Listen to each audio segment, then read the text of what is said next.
안녕하세요. 여러분, 왜 인도에 가세요? 오늘은 제가 왜 인도에 6년을 살았고 어떤 점을 좋게 보는지에 대해서 얘기해 드리려고 하는데요. 인도는 전 세계가 주목하는 성장 국가예요.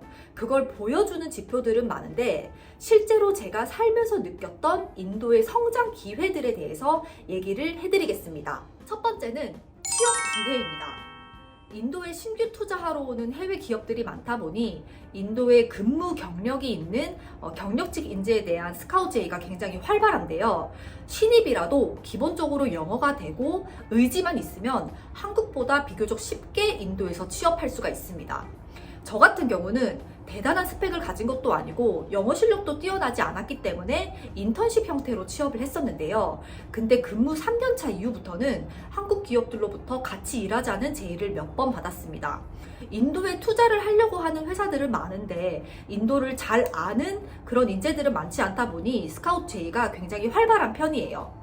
그리고 또 인도 회사들 중에서도 한국 회사들이랑 같이 일하고 싶어 하는 회사들이 꽤 있다 보니까 저보고 한국인 매니저 혹시 구할 수 있냐 이런 부탁을 하는 회사들도 종종 있었습니다. 그럼 월급은 얼마나 줄까요? 궁금하시죠?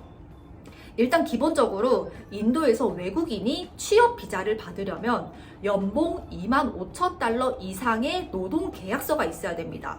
즉 최소 25,000불 이상의 연봉을 받는다는 뜻인데요. 물론 인도에서도 도시에 살려면 생각보다 높은 생활비와 집값 때문에 여러 가지를 좀 따져봐야 되는데요. 그렇지만 신입으로서 좀 일을 배우겠다는 마인드로 접근했을 때는 나쁘지 않은 조건이라고 생각하거든요. 그래서 영어를 쓰는 환경에서 일하고 싶고 또 외국에서 근무를 하고 싶은 사람이라면 인도 해외 취업 추천드립니다. 두 번째는 사업 기회입니다. 개발도상국이 뭔가요, 여러분? 환경은 척박하지만 개발할 것들이 참 많은 나라라는 뜻이잖아요. 주로 인도에 사업을 하러 오시는 분들을 보면 의료기기, 화장품, 키즈용품, 공기정화 제품 등 기술력으로 승부하는 제품들을 많이 가지고 오시는데요. 그분들이 물론 다 성공하는 것은 아닙니다. 기회가 많은 만큼 위험도와 장벽이 높고 누구보다도 시장을 잘 알아야 성공하는데요. 개인적으로는 인도에서 사업 성공 확률을 높이려면 같이 일할 직원이나 파트너의 마음을 먼저 사는 게 순서라고 생각해요. 인도인과의 동업에 대해서 안 좋은 말들이 굉장히 많은데 맨땅에 헤딩하는 것보다는 전략적으로 파트너십을 맺는 게 더 낫다고 생각하거든요. 인도인 파트너의 마음을 움직이지도 못하는 사업가가 어떻게 인도 소비자의 마음을 사겠어요? 저는 그렇게 생각하거든요. 인도는 28개 주로 구성되어 있고 사회적 배경도 굉장히 다양하기 때문에 시장 세분화를 통한 타겟팅이 아주 중요하다고 생각을 합니다. 만약에 화장품을 팔고 싶다 그러면 인도의 화장품을 파는 게 아니라 인도 어느 지역에 혹은 어떤 타겟층에 우리 제품을 판다라고 정하신 다음에 거기를 쥐고 있는 인도인 파트너, 예를 들어 그쪽 지역이 유통망을 확보하고 있는 인도인 파트너를 찾아보시는 게 맞다고 생각을 합니다. 세 번째는 도전 기회입니다. 인도가 한국에 비해서 물가가 저렴하잖아요. 그러다 보니까 이것저것 계산 안 하고 무턱대고 도전하기가 좋았어요.